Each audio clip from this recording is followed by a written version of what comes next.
Quelles ont été mes plus grandes peurs dans l'immobilier quand j'ai commencé? Eh bien écoute, je t'en parle tout de suite.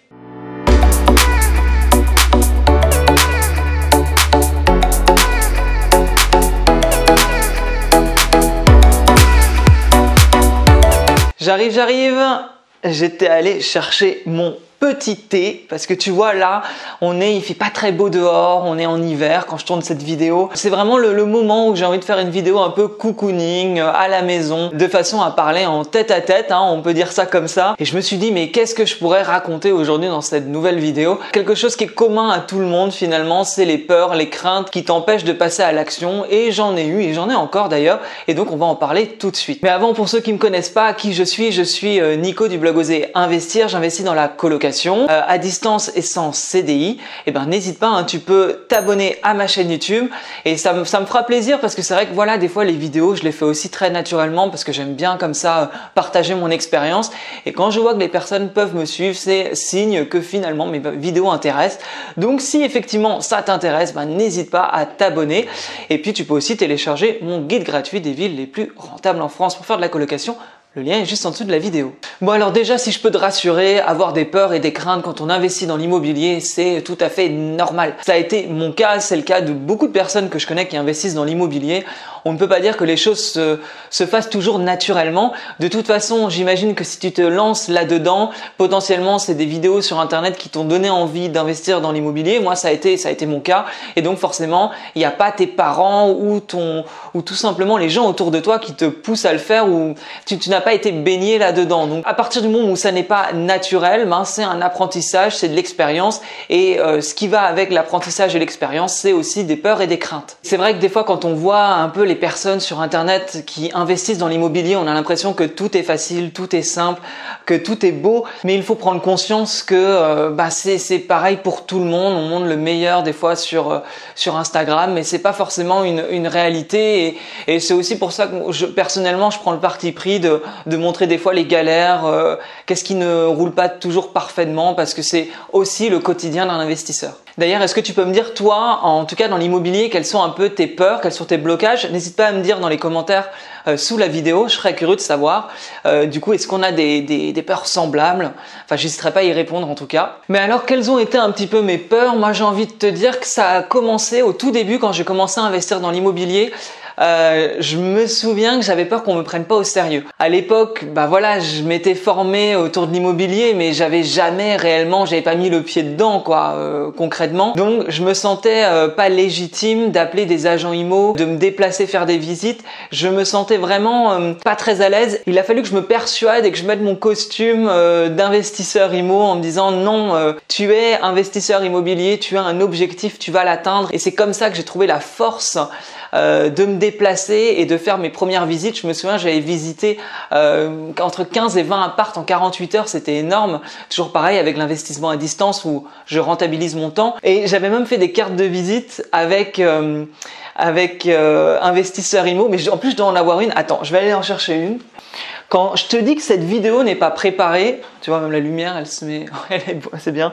Quand je te dis que cette vidéo n'est pas préparée, je ne te mens pas. Et je dois avoir encore les cartes de visite, qui sont là, que j'avais créées à l'époque, parce que je sais pas, c'était un détail qui me faisait sentir peut-être, justement, hein, de mettre ce fameux costume d'investisseur IMO. Et donc, forcément, il y avait mon nom, mon adresse mail, et j'avais marqué donc dessus investisseur immobilier. Et je me souviens que une agent IMO avec qui on avait discuté, etc. Et elle m'avait donné sa carte, et je lui avais aussi du coup donné la mienne, mais elle savait que je n'avais pas encore investi. Elle avait regardé, elle avait dit investisseur immobilier, et je m'étais senti bête en me disant mais j'ai pas investi dans l'immobilier, et je me mets déjà en gros cette étiquette là.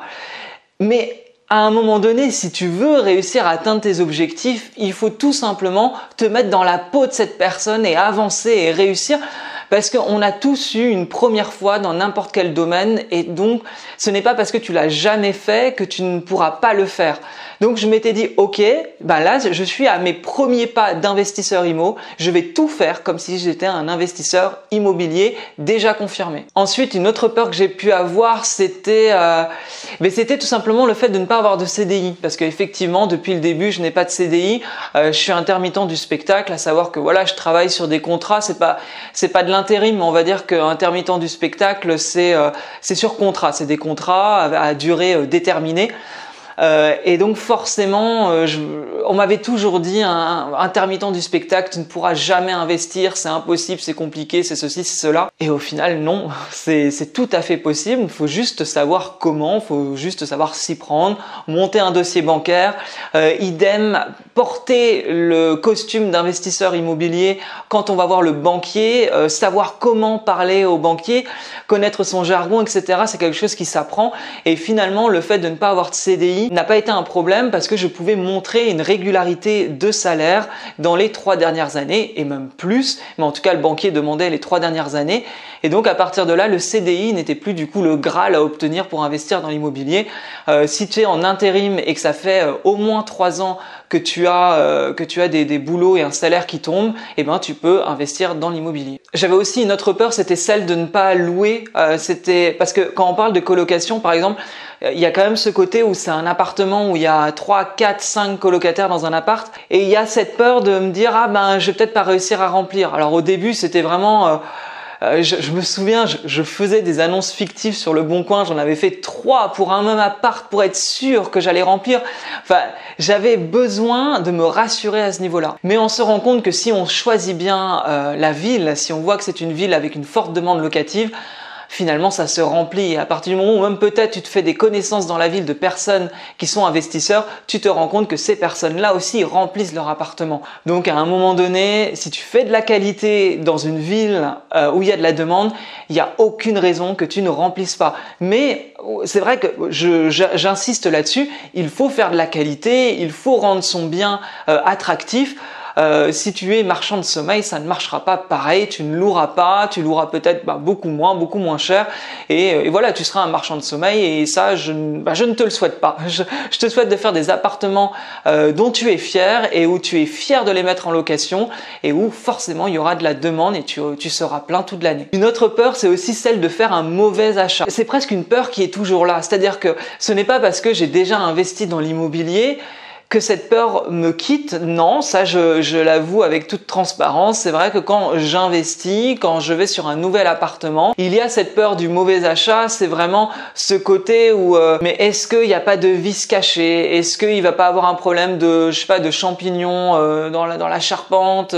Est-ce que la copropriété est vraiment en bon état? Est-ce qu'il n'y a pas la toiture à refaire? Est-ce que énergétiquement je vais pas me faire cramer par EDF? Il y a vraiment toujours plein de questions qui viennent à moi et je me dis mais est-ce que vraiment je me fais pas avoir dans cet achat? Et là encore c'est peut-être des peurs naturelles, ce sont des peurs qui me sont personnelles. Aussi vite tu regardes cette vidéo et tu te dis non mais moi je pense pas du tout à ça, j'y vais, je fonce et tant mieux. Et peut-être que tu as d'autres peurs par contre qui moi ne me parlent pas.